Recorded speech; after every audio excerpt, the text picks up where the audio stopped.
Hi everyone, this is Elvia. We're going to be inking and printing our little Drypoint on Plexi.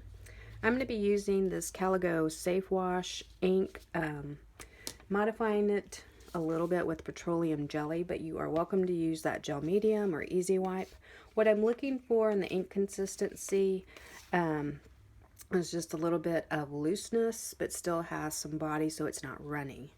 I card on my ink with mat board. It's nice that it's flexible but still stiff. If you don't have that, you can definitely use some this card stock that's an old Coca-Cola Coke Zero box. Cracker boxes work great. Anything with a little bit of stiffness but with some flexibility. So I'm going to grab a bead of ink. I'm going to be carding on my entire plate, even if I know that there's non-image area. What I'm looking for when I'm carding on ink is perpendicular, carding on my ink perpendicular to the plate with a little bit of pressure so that I'm not just like wiping it on. I am trying to get it below surface. And then consistency. I've also put a piece of newsprint underneath me just to, attempt to keep it a little bit clean, this space. For wiping, you can use a variety of things. Traditionally, it's tarlatan, which is a starched cheesecloth, which you can purchase. It makes a little pad, and our goal is to sort of wipe the top of our plate so that it is just getting non-image area, allowing the image to stay below surface. So the tarlatan is great. H-E-B and Home Depot also carry cheesecloth. If you're being conscious about the environment, you can use these old dryer sheets, and then maybe it's time to get rid of your old t-shirt. An old rag works fine for wiping your plate. So once my ink is carded on, I'm going to look for a little, darker, dirty spot on my tarlatan. I've kind of, patted it so that it is a little dome. I'm going to be pushing in the ink on this first round just so that it goes below surface. I'm doing an even pattern, and then I'm going to be looking for a wider spot on my tarlatan, or you can just switch out to a cleaner one. I'm going to be doing a little bit different. It's going to be a quick white wrist action with wiping. And you do want to create a pattern of wiping the whole plate, even if it's a non-image area. This allows consistency if you are trying to addition so that you can kind of wipe things evenly. And then when do you know when you're done? That kind of comes with a little bit of practice on your plate. You can kind of see the image shining through.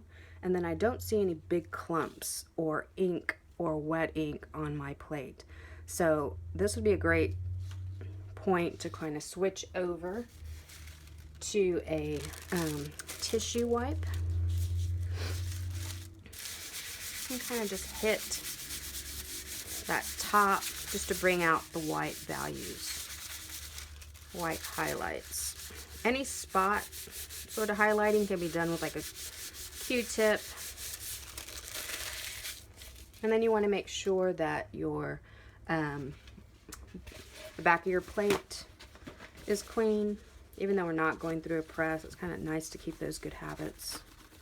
And then the edges. These are very thin edges, but I still want them to be clean. Since we're trying to use this space for other purposes, we're going to be cleaning off this area.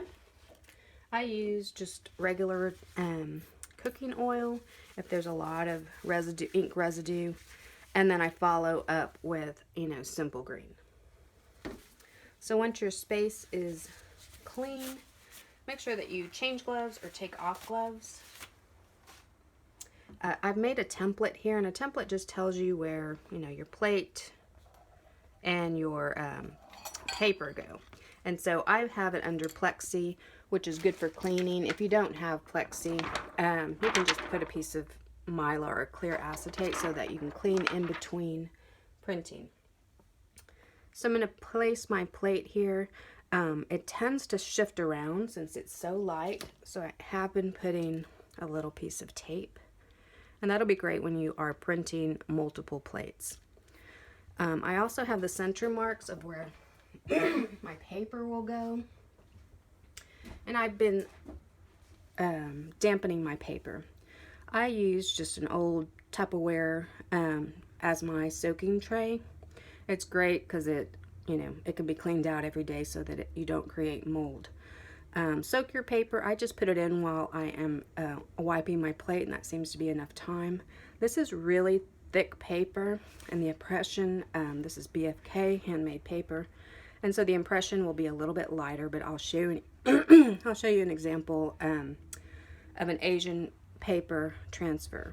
So when I'm placing my paper, I am sort of lining it up with my template, and I'm going to be placing it down.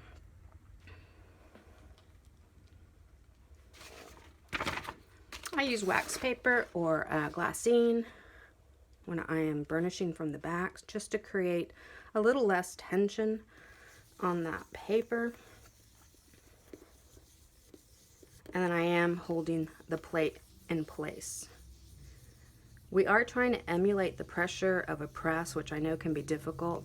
I'm using a rounded spoon and not like a Baron, which can be just grabbing that top surface, but we're really hoping to push this dampened paper below surface to grab that ink. I do a couple of runs just with my spoon. I'll go back with just a burnisher.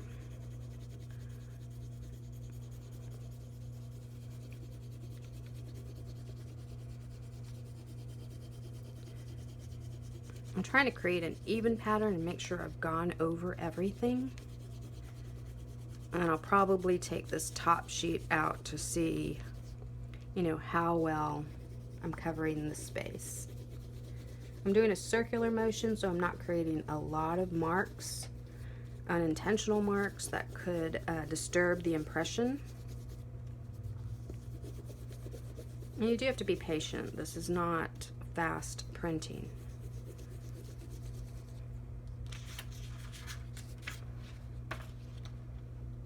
So I'll take this last sheet off just for this last little bit so that I can take a look at my impression. I can maybe go around my plate with the burnisher to grab that plate impression that we all kind of love.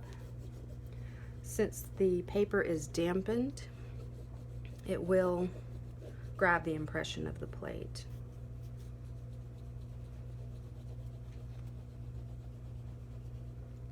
So we'll take a peek and we'll see if we need to go any further.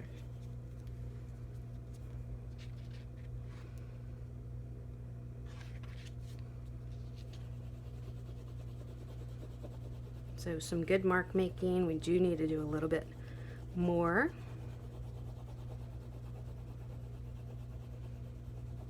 I am applying a lot of pressure. Hard part is to not shift while you're doing this.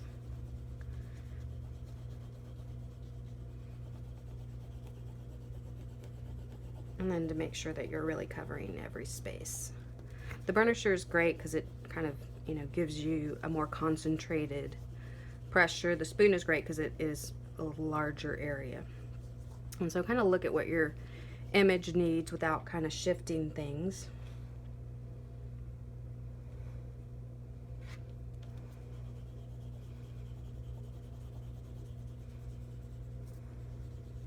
So since the paper is dampened, after we pull this impression, you do have to sandwich it between some books, or I like sheetrock. I just put one piece of newsprint on top.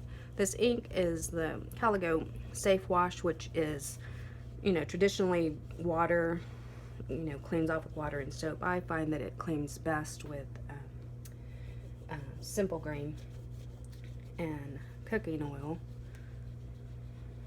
But the drying times, I found it to be about 4 or 5 days. So once you put your print your image and put it under blocks or books to dry.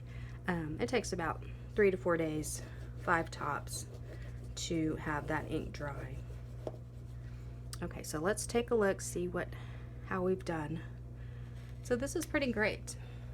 I've gotten a great impression by just burnishing and using a spoon.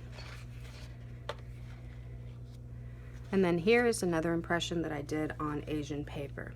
The more malleable the paper, the better, the darker the impression. But I think both are pretty good. So I wish you luck in your endeavor, and I hope you try it out. Thanks.